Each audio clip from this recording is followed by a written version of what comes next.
sometimes you just have to admit when you're wrong. And today is one of those days. The New Orleans Pelicans are a team that for 2 years have talked about as kind of a disaster of a franchise. Like the Anthony Davis trade was incredible for them, but the way that they handled like the Zion era and trying to make sure he was happy in New Orleans and some mistakes that David Griffin made, the CJ McCollum trade, there's a trail of takes about the New Orleans Pelicans that almost every single one of them are being proven wrong right now. Really quickly though, I want to thank the sponsor of today's video, Prize Picks. With the NBA coming back, Prize Picks is the place to be right now. They're running a fantastic promotion. You're getting 100% of a deposit match up to $100 when you use code SPORTY. You click the link down in the description. Again, when you click the link in the description, a 100% deposit match up to $100 at Prize Picks. So if you put in 100, you're going to get 200 total. It's a fantastic time to take advantage of that on Prize Picks. Now, if you've never seen one of these videos before, you're probably wondering what exactly is Prize Picks. Well, I'll tell you. You go onto their website and you pick between 2 and 5 players and you select more or less for their performance on any given night. So you have a selection that is up to 5 squares between 2 and 5. And if you get it correct,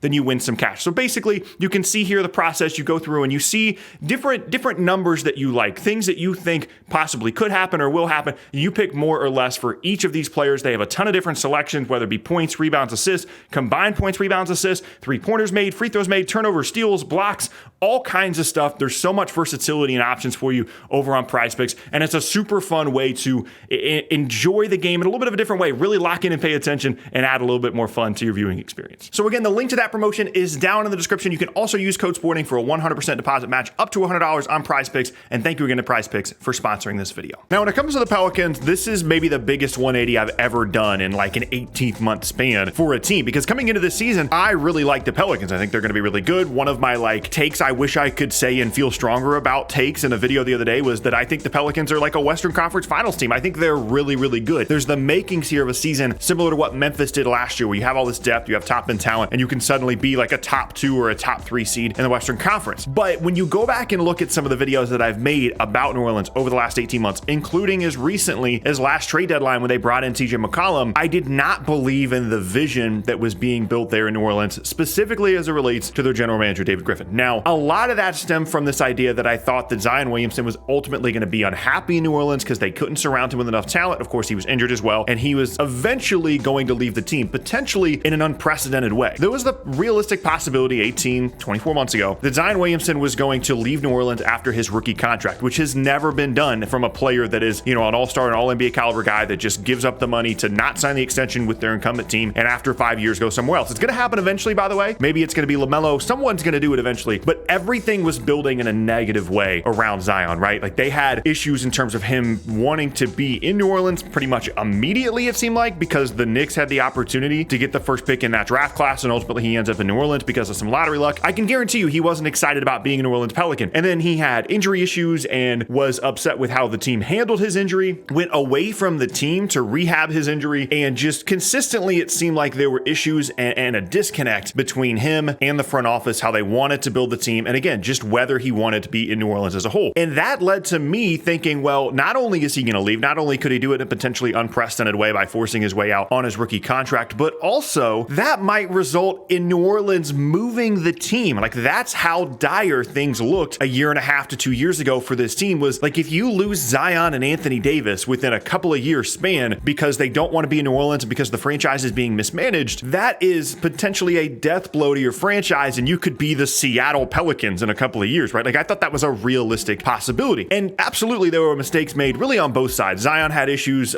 staying healthy and, having his weight in a good place. And the Pelicans, there's, some stories out there about how the medical staff works and everything that are concerning, certainly, especially when you need to be taking care of this guy, physically, a guy that has dealt with as many injuries as he has since he's been in the league and is such a unique physical specimen. But now we get to the one that I think I missed on the most, because at the time of the Zion stuff and the David Griffin stuff, all that seemed defensible. Every take that I had was like they might actually end up like having to move the team and Zion might leave. The one that I got wrong though, like completely, utterly wrong, was the CJ McCollum trade. So that happened last trade deadline. At the time, I was basically like, I'd rather have the picks. I'd rather have, Josh Hart as a guy that I think he can play on both ends of the floor rather than like an all offense guy in CJ McCollum. And on the court, I didn't like the fit. I didn't think that he was going to be able to guard. He was expensive. He was getting older. Someone that I thought was going to, he was past his prime. His peak was never going to be, what it was in Portland that it would now be in New Orleans. And I felt like they already had offense, right? Like if Zion came back and is healthy and Brandon Ingram is there, obviously, Valanciunas, like they have plenty of pieces here. It didn't make sense to me at the time to not necessarily go all in because they have so many assets, but to trade for a veteran like this. And I was just out on the deal. I thought it was a great deal for Portland. I still think that there's a defensible case there for Portland in terms of what they got in exchange, but you can go back and look specifically at that moment in time for New Orleans as the point in which things turned around for them on the floor as well as within the locker room. Like, they were not a very good team to start last year, and they really struggled from a record standpoint. And once they got CJ McCollum, like, everything flipped. And the thing that I got wrong and I discounted too much was the impact that he was going to have as a veteran in the locker room, a team that has guys like JV and stuff like that, and previously, had some other veterans on the roster, but having a professional that has been to a Western Conference Finals, that has been, one of the better secondary scorers in the league for years, that impact on the young guys and the professionalism that brought to the table, in addition to bringing in a new coach in Willie Green, I totally underestimated his impact. He's been unbelievable, not only on the floor as someone that initiates and creates things for a team that doesn't really have a point guard or a lead ball handler. It's like, hey, this is going to be Zion's possession. This is going to be Brandon Ingram's possession. This is going to be CJ's possession. They always have a top tier offensive player on the floor, and CJ has been incredible and unbelievable for this team. But I think the thing that is continually interesting about New Orleans throughout the rest of this season is twofold. One, on the court, the way that they play, they're so difficult to deal with and match up with because they have incredible length and size, but also great versatility on both ends of the floor. Like, if Brandon Ingram can pay attention and lock in defensively, he has the length to, worst case, be an average defender despite being a bit of a skinnier guy. Zion, same thing. He's such an incredible athlete and he's so big that if he pays attention, he can be a good defender. JV has never been a great five-man defender,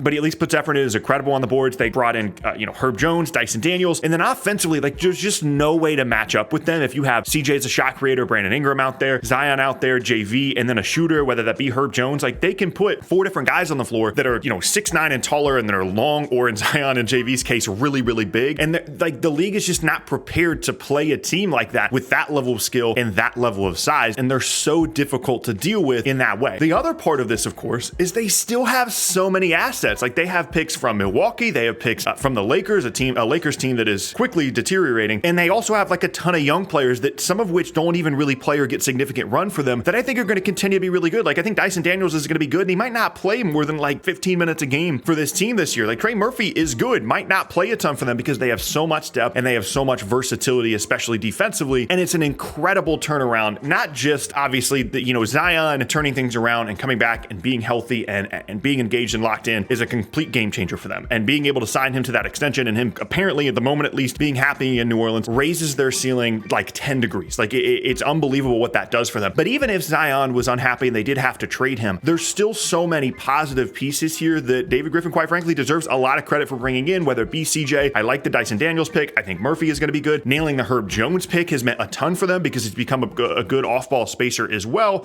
Moving up and down on the draft and things like that with Memphis, where they got JV, all those different things combined has put together a roster in New Orleans that looks to be primed for contention, not only this season, but moving forward for years and years and years, given the assets and given the young players on this roster. And I can't speak highly enough of how well they've turned things around in the last year and a half, but really more specifically since the CJ McCollum trade. And I think this is a lesson for me as well as other people that didn't like the trade at the time, that it isn't always just about how does this player fit in terms of his age and in terms of the growth of the team moving forward and in terms of, two-way versatility and things like that, where it wasn't just that CJ McCollum was going to provide them a scoring option. It wasn't just that, okay, he might not be that great defensively, but it was the veteran presence he provided. It was a stability he provided to a franchise that has always had talent over the last couple of seasons, and then even going back into the Anthony Davis era. But having that level of professionalism around those young guys, I think, was really something I underestimated. And now David Griffin has continued to build on that and done a fantastic job in New Orleans. And they are, to me, not only one of the most exciting teams in the league in terms of a young team and talented, but they're a real threat this year to be as I said in a previous video, a conference finals team, which is not an outcome I would have expected, like I said, 18 to 8 months ago. And the key now for them moving forward in terms of long-term contention is there's going to be a couple of key decisions. Are you going to continue to build on the Zion, Brandon Ingram thing, or are you going to invest in another star on this roster? Because certainly you're going to have the assets to bring in another guy if you want a true focal point offensive option. Or are you going to trust that the young guys are going to become that? This is a differentiator, I think, in team building strategy between teams like the Pelicans and other teams around the league, where you kind of have to pick one or the other, right? You have to pick, we're going to be a star team. We're going to be a team that has 2 or 3 guys at the top of our roster, a couple role players, shooters, guys like that, and everything is going to revolve around our 2 or 3 guys. Or you're going to go more towards a model of we have all these assets and we want to just build out our roster in a way that allows us to have 12 guys that can all play, that can all do different things for us. And I think the difference there is something that we've seen with, a team like Brooklyn, a team like the Lakers, the Clippers to a certain extent over the last couple of years, and a team like the Warriors that have had opportunities to make these big trades, after getting rid of Kevin Durant, bringing in Andrew Wiggins, chance. They had multiple first-round picks. They have Wiseman, Moody, Kuminga, and they chose to just keep those guys. You're like, you know what? Steph, Clay, Draymond, having 5 good basketball players on the floor at all times is more important to us than having 2 top 15 players on our roster. And I think that is the path that New Orleans is going to have to decide between. Either that Lakers or Nets or Clippers path where it's like, hey, these are our stars. We have 2 of the best 15, 20 players in the league. That's all that matters. Or that Warrior style that ultimately we've seen not only be more successful, but more sustainable over the last handful of years in terms of just having a ton of really good players. I know what I'm hoping that they do because they have so many assets. I'm hoping that they kind of middle that where they have all these great players, but if there's an opportunity to bring in another top level player to this roster, certainly I think that's something that they're going to explore. But either way, they've set themselves up in a way where it's going to be kind of hard to screw this up. And again, given where they were not too long ago, I completely missed on that.